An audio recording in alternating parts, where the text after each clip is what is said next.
சுத்தசன்மார்க்க ஆகார விலக்கு உணவா, கருணையா? வணக்கம் நண்பர்களே, உங்களை அன்புடன் வரவேற்கிறேன். நான் உங்கள் தோழி பேசுகிறேன். இன்று நம்ம பேசப்போற விஷயம் கொஞ்சம் வித்தியாசமானது. அது உணவை பற்றியது. ஆனால் வெறும் சாப்பாட்டை பற்றியது மட்டுமில்ல, ஒரு உயிரின் வலியை பற்றியும் கருணையை பற்றியும் நம்ம மனசின் மென்மையை பற்றியும் பேசப்போறோம். சுத்தசன்மார்க்கத்தில் ஆகார விலக்கு என்று ஒரு கருத்து இருக்கிறது. அதாவது எந்த உணவுகளை எடுத்துக்கொள்ள வேண்டும், எதை தவிர்க்க வேண்டும் என்பதைக் காட்டிலும் அந்த உணவு ஒரு உயிருக்கு துன்பம் தருகிறதா இல்லையா என்பதுதான் முக்கியம் என்று சொல்லும் ஒரு உயர்ந்த சிந்தனை. நண்பர்களே, நம்மில் பலர் பால், தயிர், மோர், நெய் போன்றவற்றை தினமும் பயன்படுத்துகிறோம். சிறு வயதிலிருந்தே இவை நல்ல உணவுகள், சத்தான உணவுகள் என்று கற்றிருக்கிறோம். ஆனால் சன்மார்க்கம் இந்த விஷயத்தை வேறு ஒரு கோணத்தில் பார்க்கிறது. ஒரு பசுவின் உடலில் உருவாகும் பால் யாருக்காக? முதலில் அதன் கன்றுக்காக. அந்த கன்று வளரவும் ஆரோக்கியமாக இருக்கவும் இயற்கை கொடுத்த பரிசு அந்த பால். அப்படியிருக்கும்போது அந்த உயிரின் தேவையை நாம் பறித்துக் கொள்கிறோமா? அந்த உயிருக்கு துன்பம் ஏற்படுகிறதா என்று சன்மார்க்கம் கேள்வி கேட்கிறது. இதுதான் இந்த சிந்தனையின் ஆரம்பம். நண்பர்களே, சன்மார்க்கம் ஒருபோதும் வெறுப்பை கற்றுக் கொடுக்கவில்லை. இது சாப்பிடாதே, அது சாப்பிடாதே என்று கட்டாயப்படுத்தவும் இல்லை.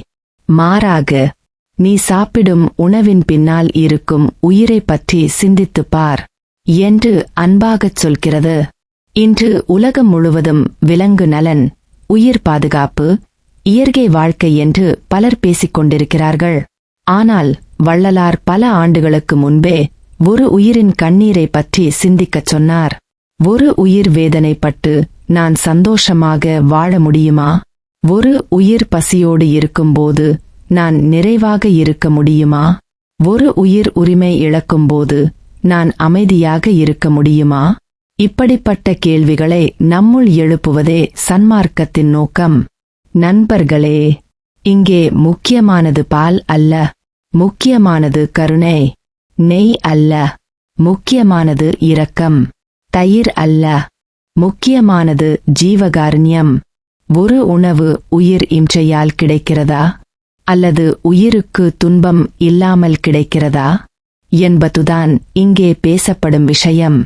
சன்மார்க்கத்தில் சொல்லப்படும் ஒரு அழகான கருத்து என்னவென்றால், கன்றுக்கு தேவையான பாலை விட்டுவிட்டு உயிருக்கு எந்த துன்பமும் இல்லாத நிலையில் கிடைக்கும் பாலை பயன்படுத்துவது வேறு, ஆனால் உயிரின் உரிமையை பறித்து எடுப்பது வேறு. இதன் மையத்தில் இருப்பது சட்டம் அல்ல, கருணை.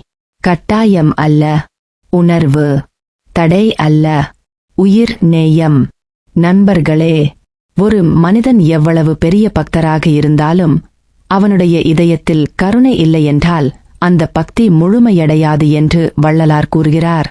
ஏனெனில் இறைவன் கோவிலில் மட்டும் இல்லை, ஒவ்வொரு உயிரின் உள்ளேயும் இருக்கிறார். அதனால் உயிரை நேசிப்பது இறைவனை நேசிப்பதற்கு சமம். உயிருக்கு உதவுவது இறைவனுக்குச் செய்யும் சேவை. உயிரின் வலியை உணர்வது ஆன்மீகத்தின் முதல் படி. இன்று நாமும் ஒரு சிறிய முயற்சி செய்யலாம். சாப்பிடும்போது நன்றி சொல்லலாம். உணவை வீணாக்காமல் இருக்கலாம். பசித்த உயிர்களுக்கு உதவலாம். எந்த உயிருக்கும் தேவையற்ற துன்பம் தராமல் வாழ முயற்சி செய்யலாம். இதுவே சன்மார்க்கம் சொல்லும் உண்மையான ஆகார ஒழுக்கம். நண்பர்களே, சுத்தசன்மார்க்க ஆகார விலக்கு நமக்குச் சொல்லும் மிகப்பெரிய பாடம். உணவின் தூய்மையை விட மனதின் தூய்மை உயர்ந்தது. சுவையை விட கருணை உயர்ந்தது. உயிர் இரக்கமே இறை வழிபாட்டின் அடித்தளம். இந்த அழகான சிந்தனையோடு இன்றைய நிகழ்ச்சியை நிறைவு செய்கிறேன். மீண்டும் ஒரு அருமையான ஆன்மீக உரையாடலில் சந்திப்போம்.